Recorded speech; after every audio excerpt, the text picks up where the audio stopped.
Sementara itu di rumah Nyonya Narumi, beberapa hari setelah pemakamannya, Detektif Higanbana masih berada di sana untuk menyelidiki beberapa hal. Dari catatan yang ada di tangannya, dia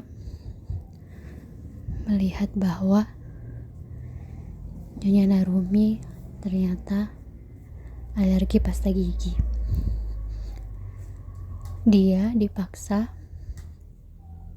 menelan odol itu entah oleh siapa.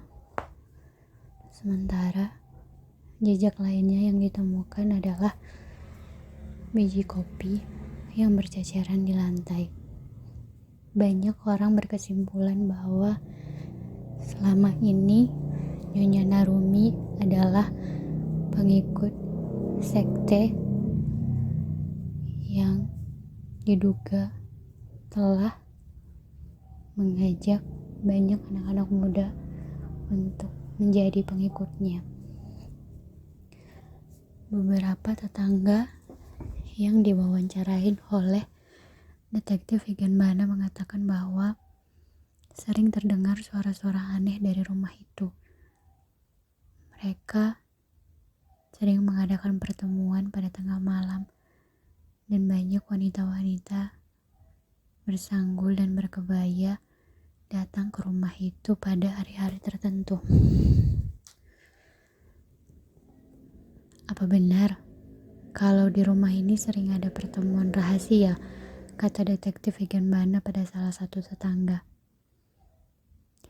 Saya sih tidak terlalu memperhatikan, tapi beberapa kali memang saya melihat ketika saya pulang bekerja.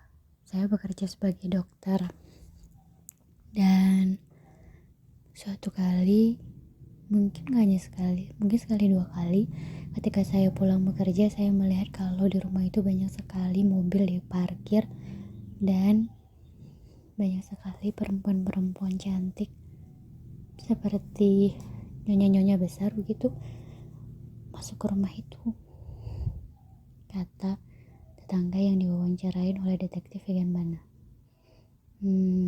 Kalau anak-anaknya apakah sering pulang? Kata Detektif Higanbana. Setahu saya yang biasa bolak-balik ke situ cuma Danu. Kalau Puri dan Banja sepertinya jarang pulang. Memang Puri dan Banja tinggal di mana? Kata Detektif Higanbana penasaran. Sepertinya di luar kota. Saya tidak terlalu banyak tahu, soalnya Nyonya Narumi jarang berbicara dengan kami. Kalaupun ketemu dia sedang berolahraga pagi, kami hanya saling menyapa sebentar saja. Jarang sekali berbicara banyak hal. Yang mungkin lebih banyak berinteraksi dengan beliau itu Nyonya siapa namanya itu, kata tetangga itu pada teman di sampingnya. Itu loh, Nyonya pemilik toko kacamata. Oh, Ibu Tika. Ya, Ibu Tika. Ibu Tika sepertinya cukup sering ngobrol dengan Nyonya Narumi, kata tetangga itu lagi. Oh, kalau Ibu Tika rumahnya yang mana? Itu rumahnya yang rumah minimalis Jepang itu loh, yang di ujung gang belokan pertama. Oh ya, saya tahu, karena bentuk rumah itu memang cukup berbeda ya dari rumah-rumah yang lainnya, kata Detektif Higanbana lagi. Iya, rumah itu tampak yang paling unik memang dari rumah-rumah di sekitar sini.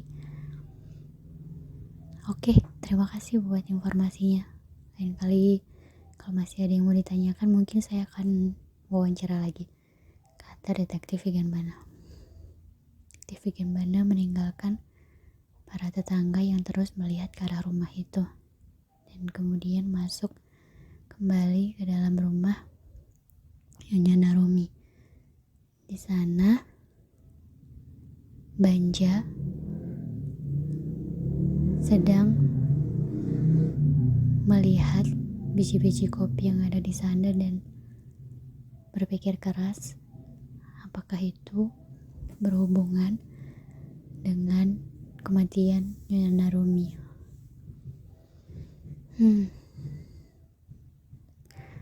Apakah ibu Anda punya perkebunan? Kata detektif Higenbana. Ya, keluarga besar kami memang punya beberapa perkebunan. Letaknya di luar kota. Jadi ada beberapa perkebunan bunga, ada perkebunan kopi, dan satu lagi apa ya? Tanyanya pada Danu. Kami tidak begitu mengetahui seluk-beluk bisnis ibu. Satu lagi kalau nggak salah, kata Danu, itu ibu punya beberapa villa di balik gunung. Di balik gunung, kata detektif Higenbana. Iya, di desa Terang Bulan, desa agak terpencil, tapi di desa itu memang lumayan banyak orang yang sering berwisata. Jadi di sana ibu punya beberapa villa. Maaf, kami memang tidak terlalu mengetahui semua properti ibu karena ibu jarang membicarakannya dengan kami. Dan karena kami sudah punya bisnis masing-masing, jadi kami membiarkan saja ibu mengurus properti dan bisnisnya. Kenapa Kapten bertanya seperti itu? Apakah ada sesuatu? Tanya Danu lagi. Saya sedang menduga-duga apakah kematian Nyonya Narumi berhubungan dengan saingan-saingan bisnisnya atau apa? Tanya Danu lagi. Apakah Kapten sudah sedikit mendengar selentingan dari para tetangga? Tanyanya ragu. Ya, saya tidak ingin percaya, tapi memang saya harus mengumpulkan banyak informasi untuk kemudian mengambil kesimpulan. Untuk itu kan saya dibayar, kata Dokter Danu. Kata detektif Higenbana mencoba santai. Iya, tidak masalah. Tapi pasti detektif Higenbana mendengar cerita-cerita dari tetangga tentang dugaan kegiatan-kegiatan ibu. Kami juga sering mendengar hal itu. Tapi ya sampai saat ini saya masih menganggap bahwa itu hanya obrolan-obrolan tetangga karena saya belum menemukan bukti yang cukup tentang keterlibatan ibu. Setahu saya selama ini ibu hanya punya banyak kegiatan dengan perempuan-perempuan seusianya. Ibu memang punya banyak kolega, rekan bisnis, dan mereka punya yayasan yang memberi dana pendidikan untuk anak-anak tidak mampu. Ya, sampai di situ saja yang saya tahu. Selebihnya saya tidak terlalu tahu sepak terjang ibu.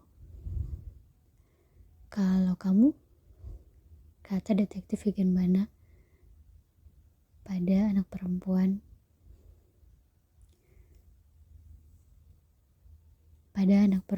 Nyonya Narumi yang dari tadi duduk di sofa dan diam saja.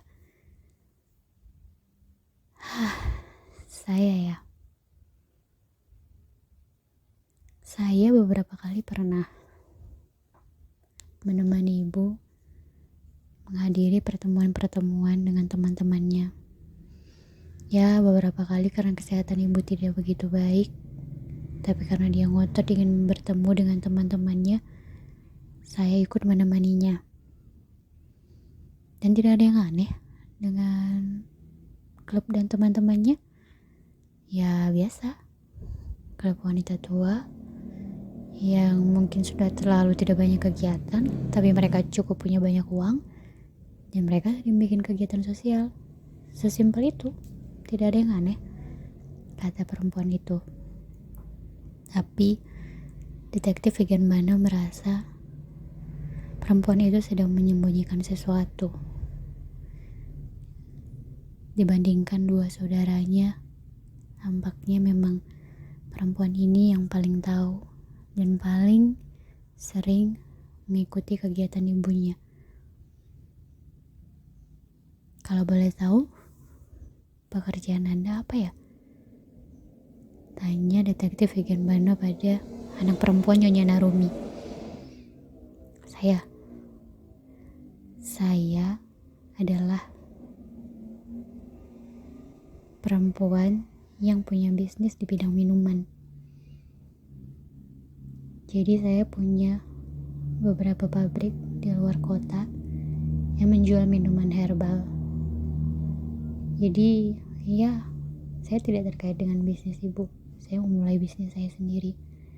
Tapi mungkin karena saya anak perempuan, jadi saya yang cukup sering ikut kegiatan ibu kalau di luar.